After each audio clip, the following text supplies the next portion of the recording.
सगळ्याच नागरिकांना आव्हान असेल की अशा पद्धतीच्या व्हिडिओजला कोणी प्रोत्साहन देऊ नये। आपल्याकडे जर ते त्या पद्धतीने आले असतील तर त्याची रितसर तक्रार त्यांनी पोलिसांमध्ये करावी आणि आपल्याकडून ते दुसऱ्या कोणाला फॉरवर्ड होणार नाहीत याची दक्षता एक नागरिक म्हणून आपण पहिलं घेणं आहे। पीडित महिलांना त्या संदर्भामध्ये जर पोलिसांना माहिती द्यायची असेल तर त्यांनी पुढे यावं। त्यांची आयडेंटिटी ही त्या ठिकाणी राखून ठेवण्याच्या दृष्टिकोनातून पोलीस प्रशासन सगळी खबरदारी ही घेईल। आपल्या माध्यमातून सगळ्याच नागरिकांना आव्हान असेल की अशा पद्धतीच्या व्हिडिओजला कोणी प्रोत्साहन देऊ नये। आपल्याकडे जर ते त्या पद्धतीने आले असतील तर त्याची रितसर तक्रार त्यांनी पोलिसांमध्ये करावी आणि आपल्याकडून ते दुसऱ्या कोणाला फॉरवर्ड होणार नाहीत याची दक्षता एक नागरिक म्हणून आपण पहिलं घेणं आहे। मी सुरुवातीपासूनच या भूमिकेवर ठाम राहिली की मूळ मुद्दा हा त्या पीडित महिला ज्यांच्यावर खऱ्या अर्थानं हा अतिशय निंदनीय प्रकार झालेला आहे त्यांना न्याय मिळण्याचा आहे आणि त्यासाठी शासन सर्वच पद्धतीनं निश्चितपणाने ती कारवाई करत आहे। एक महिला अधिकारी ही त्याची एक प्रमुख म्हणून राज्याचे मुख्यमंत्री देवेंद्र फडणवीस साहेबांनी नेमलेली आहेत। या व्यतिरिक्त सुद्धा जर आणखीन महिलांना त्या संदर्भामध्ये पीडित महिलांना त्या संदर्भामध्ये जर पोलिसांना माहिती द्यायची असेल तर त्यांनी पुढे यावं। त्यांची आयडेंटिटी ही त्या ठिकाणी राखून ठेवण्याच्या दृष्टिकोनातून पोलीस प्रशासन सगळी खबरदारी ही घेईल। कुठल्या ज्या साईट्स असतील कुठल्या ज्या प्लॅटफॉर्म असतील ज्याच्यावरून हे व्हिडिओ त्या ठिकाणी स्प्रेड केले जात आहेत त्यांच्यावर सुद्धा पोलीस विभागाच्या वतीने कडक कारवाई ही करण्याची सुरुवात ही राज्याचे मुख्यमंत्री फडणवीस साहेबांच्या निर्देशानुसार झालेली आहे। लाडक्या बहिणीविषयी सध्या केवायसी एप्रिलपर्यंत आपण मुदत वाढवलेली आहे पण बऱ्याच ठिकाणी नेटचा प्रॉब्लेम होतो, केवायसी होत नाही, याकडे आपण कसं? नाही, खरं तर याची सुरुवात केवायसीच्या प्रक्रियेची सुरुवात ही सप्टेंबर 2025 पासून झाली। पहिली मुदत ही नोव्हेंबरपर्यंत दिली होती, त्याच्यानंतर 31 डिसेंबरपर्यंत त्या मुदतीमध्ये वाढ करण्यात आली, त्याच्यानंतर 31 मार्चपर्यंत आणि आत्ता एप्रिल 30 तारखेपर्यंत त्या मुदतीत वाढ करण्यात आलेली आहे। अनेक महिला ज्या आहेत ज्यांनी केवायसीच्या प्रक्रियेमध्ये त्यांना ती प्रक्रिया पूर्ण झाल्यानंतर किंवा करत असताना काही ज्या अडचणी येत होत्या त्या संदर्भामध्ये त्यांनी आमच्याकडे काही सूचना आणि तक्रारी दिल्या, त्यानुसार ही मुदतवाढ ही देण्यात आलेली आहे। अनेक महिला लाभार्थी ह्या त्या मुदतीचा दिलेल्या मुदतीमध्ये ती दुरुस्ती करून ते सबमिट करत आहेत। साधारणपणे 30 एप्रिलपर्यंत त्या संदर्भातला अंतिम जो डेटा आहे हा आपल्यापर्यंत समोर येईल।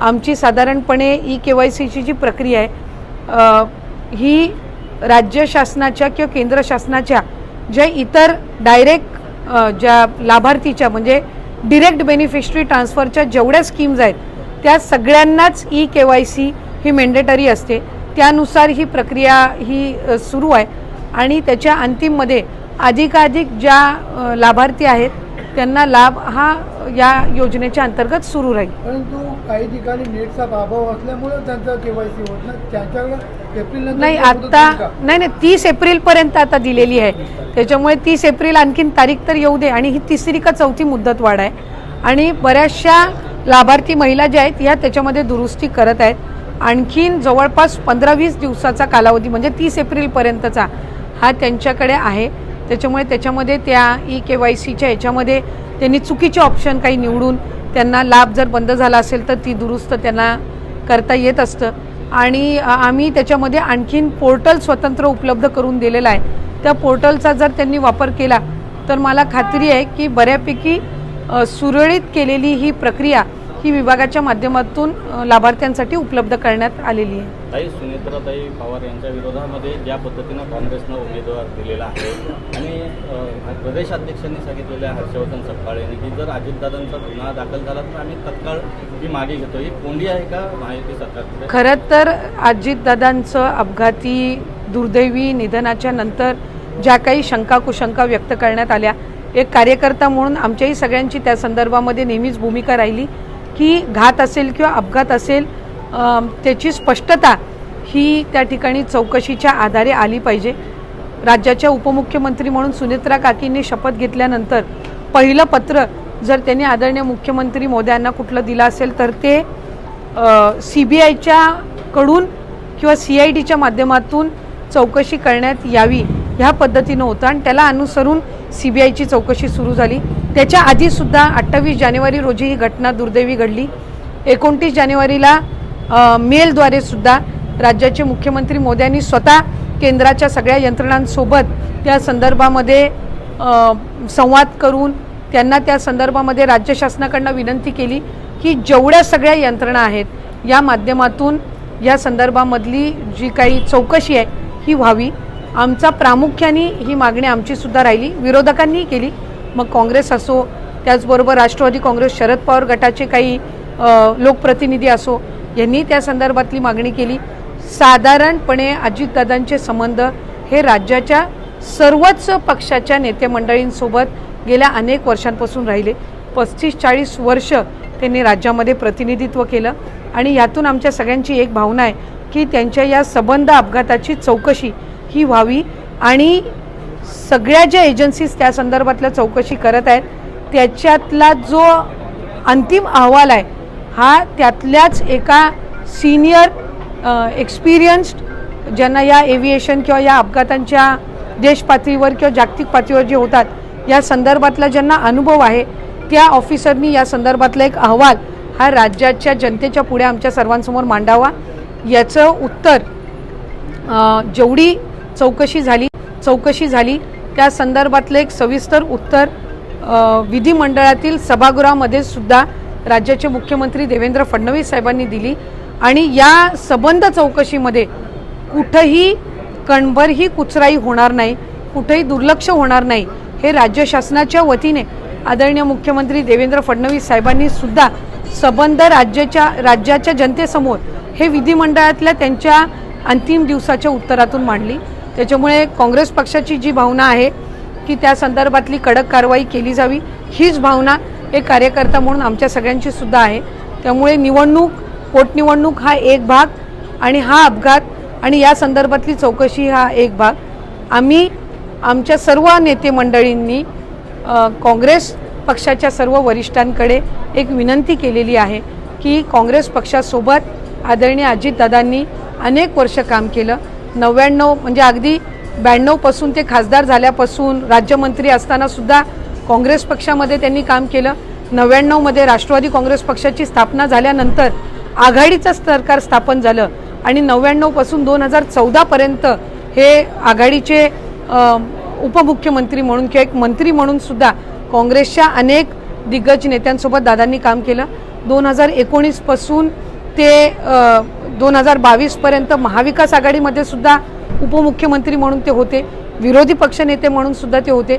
त्याच्यामुळे गेल्या 30-35 वर्षापासून सर्वच पक्षांसोबत जे अजितदादांचे अतिशय मित्रत्वाचे आणि सहकार्याचे संबंध राहिले त्यातून आम्ही ही विनंती काँग्रेस पक्षाला आमची कार्यकर्ता म्हणून सुद्धा राहील आणि त्या विनंतीला काँग्रेस पक्षाचे वरिष्ठ हे त्या विनंतीचा मान ठेवतील असा आजही आम्हाला विश्वास आहे. शेवटचा प्रश्न आहे.